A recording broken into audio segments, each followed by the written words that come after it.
Selamat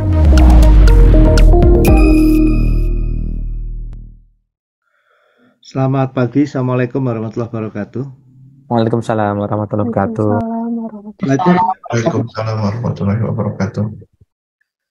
slide-nya kelihatan ya? Sudah, Pak? Kan Pak. Oke. Jadi kasus berikutnya ini menurut saya cukup menarik ya. Hari ini kita akan lihat beberapa case-case bagaimana sebuah bidang ilmu dipandang dari kacamata atau sudut pandang yang berbeda, dari paradigma yang berbeda. Realitasnya kira-kira sama, bidang ilmunya kira-kira sama, tapi dengan melihat dari paradigma yang berbeda ini, pemahaman maupun kerangka pikir yang kita dapatkan bisa jauh berbeda ya. Salah satunya saya ambil dari tulisan Arjuna Joshia ini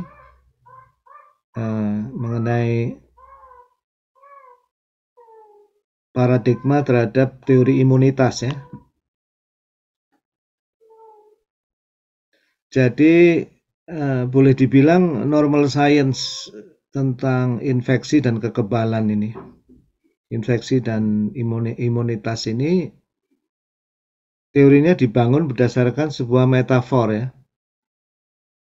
Sebuah metafora. Mungkin kita selama ini nggak menyadari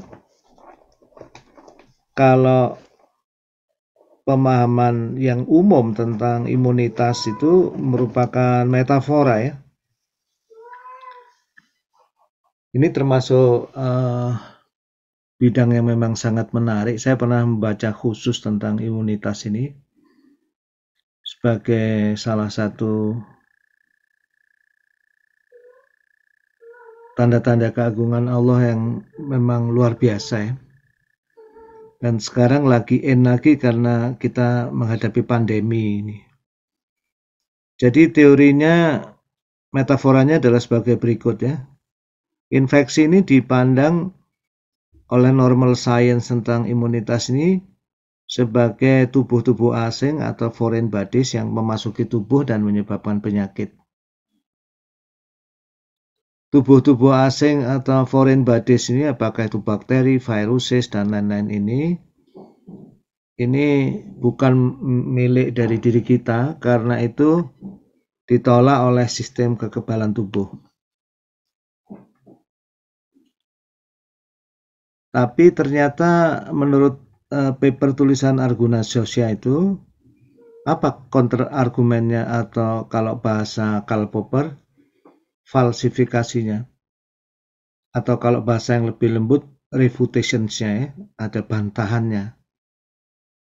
Ternyata ditemukan cukup banyak proporsi anak-anak Afrika yang tubuh mereka ini tidak melihat bakteri malaria sebagai penyakit. Ya.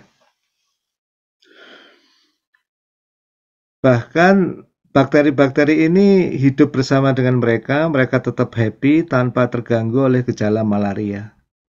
Nah, ini sebuah reputation yang luar biasa ya. Ya, sebuah bantahan yang menakjubkan. Jadi di Afrika sana, menurut papers ini, ya malaria itu tetap saja merupakan foreign bodies atau benda asing, tapi ternyata di komunitas bagian anak-anak Afrika, cukup banyak proporsi anak-anak Afrika ini, mereka tidak melihat bakteri malaria ini sebagai penyakit, dan mereka bisa happily living well with the bacteria ya, dengan penyakit itu ya. Jadi ini meruntuhkan atau paling enggak membuat krisis ya terhadap teori atau metafor imunitas dan foreign bodies ini.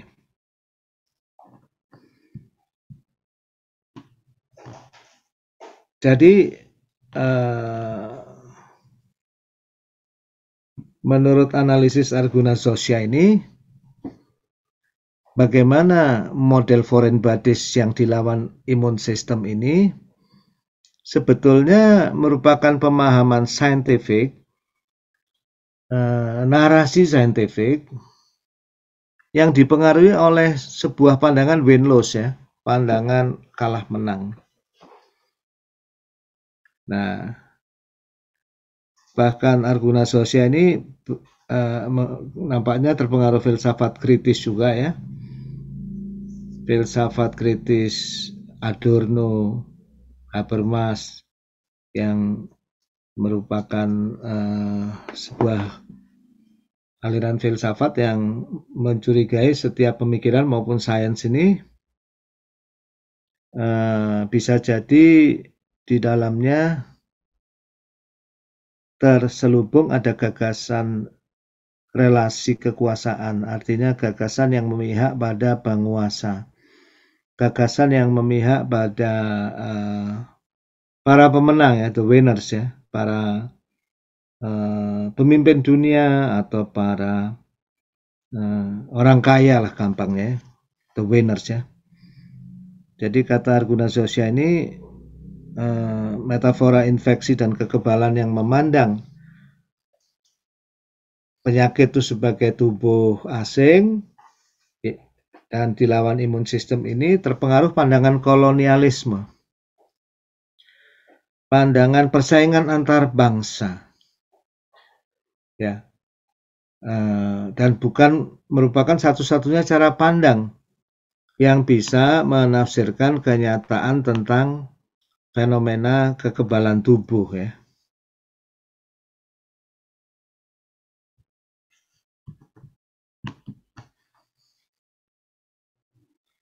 Nah, Arjuna Joshia ini kalau dilihat namanya kelihatannya masih ada kemungkinan turunan India, ya, karena ada Arjuna begitu. Walaupun mungkin di Indonesia populer juga Arjuna, ya, tapi menamakan anak Arjuna itu kayaknya malu, ya, kayak merasa paling ganteng sendiri gitu.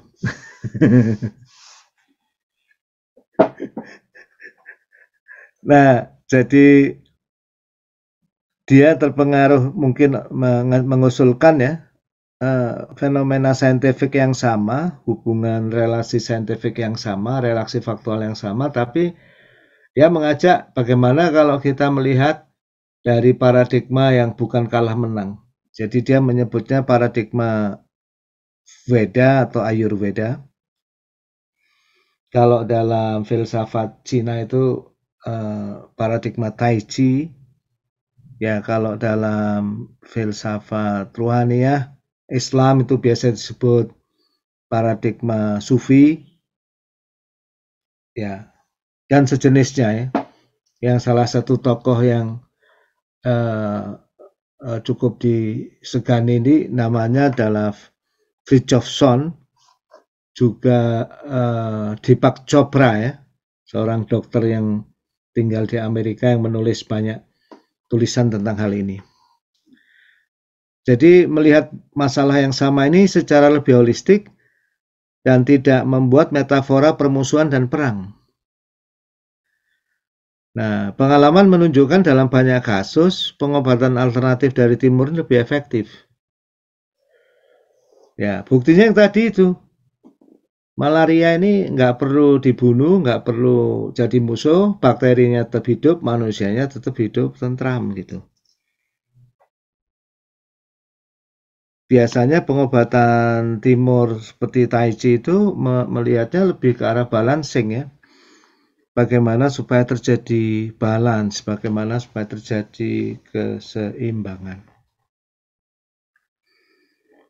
Jadi kalau misalnya katakanlah para imigran Ukraina datang ke Indonesia atau dari manapun, itu bisa dipandang mereka itu foreign bodies yang harus disingkirkan, bisa juga dipandang mereka itu adalah sesama manusia, bagaimana supaya bisa terjadi balancing sehingga kedatangan mereka itu tidak mengganggu kepentingan nasional gitu. Bisa hidup bersama dengan damai. Demikian juga penyakit gitu. Nah, jadi ini menarik ya, dari papersnya Arjuna Sosya ini, fenomena yang sama ini bisa dilihat bebek, bisa dilihat kelinci gitu. Apa yang dahulunya adalah bebek, sebelum revolusi adalah kelinci pada masa sesudah itu. Dalam kasus ini juga ada sebuah refutations ya. Ada sebuah krisis refutations yang nggak bisa dijawab normal science. Karena proporsi orang-orang Afrika, anak-anak Afrika yang terkena malaria dan mereka itu baik-baik saja, itu proporsinya besar. Jadi bukan satu atau dua kasus saja. Membuka diskusi kita pagi ini ya.